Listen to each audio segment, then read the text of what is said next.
Hello, Abby. My name's Ben. Mind if I examine your hands? No. Note that the patient is comfortable and in a good position for examining the hands. There are many signs to see on inspection. Erythema in acute inflammation. Synovitis can produce swelling of the metacarpophalangeal and interphalangeal joints. Look for deformity, such as arachnodactyly in Marfan syndrome, or a rotational deformity after phalangeal fracture. Consider mallet, boutonniere, and swan neck deformities.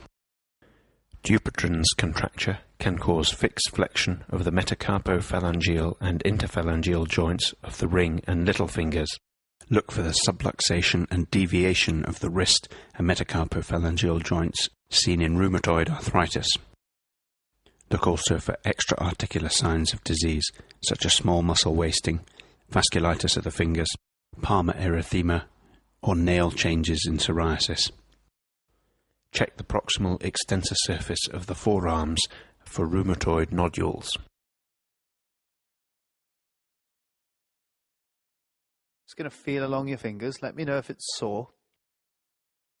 Palpate along each finger for swelling or tenderness. Hard swellings are normally bony outgrowths called osteophytes, characteristic of osteoarthritis. These are called Heberdens or Bouchard's nodes when they occur at the distal interphalangeal and proximal interphalangeal joints respectively. Hard swellings may also be due to mucus cysts or rarely to tumours. Soft swellings suggest synovitis. Detect synovitis in the interphalangeal joints by gently pressing with your thumb and index finger above and below the joint to detect sponginess.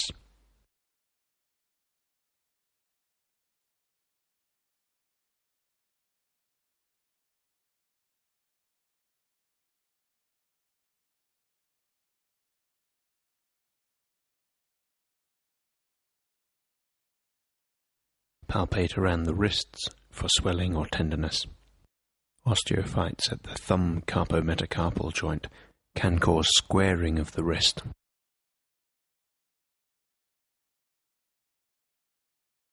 Just going to gently squeeze your hand. Again, let me know if it's sore. Gently squeeze across the metacarpal heads to test for sponginess or tenderness.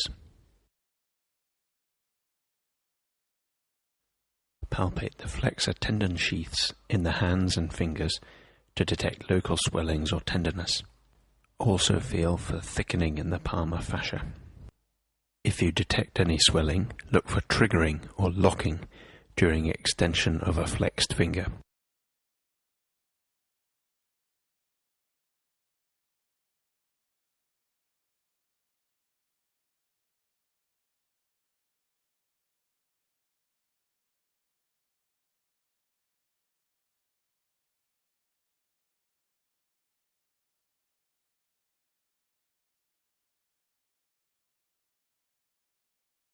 Next, we examine movement in the wrist and hands.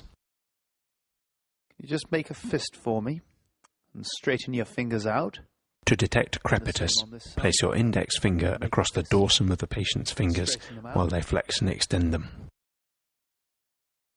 And now I'd like you to bring your hand up like that, and then down, and from side to side. And the same on Active this wrist. movements of the wrist, but be aware that gravity is contributing to the flexion. And from side to side. And make a fist for me, please. With the fingers flexed, look for the valleys in between the knuckles. These can be lost in the swelling of synovitis. And now can you stretch your fingers out? Lack of full extension of one or more fingers may indicate tendon rupture.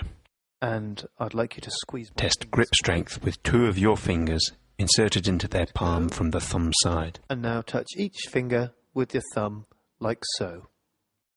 Thumb opposition for pincer grips to demonstrate fine motor function in the hand. And just let me move your fingers.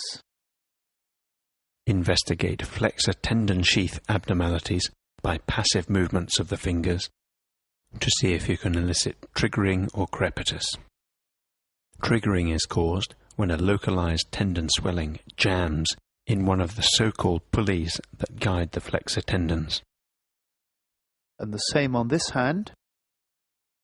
The finger will tend to jam in a flex position resembling a gun trigger and requires an external or passive extending force in order to straighten.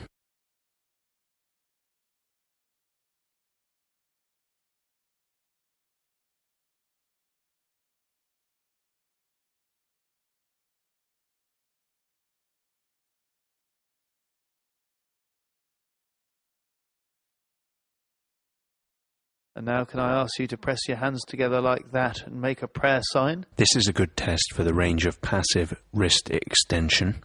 And now flex them the other way. And extension. Look for symmetry of the elbow and shoulder positions. The normal range is 90 degrees in each direction. Thank you very much.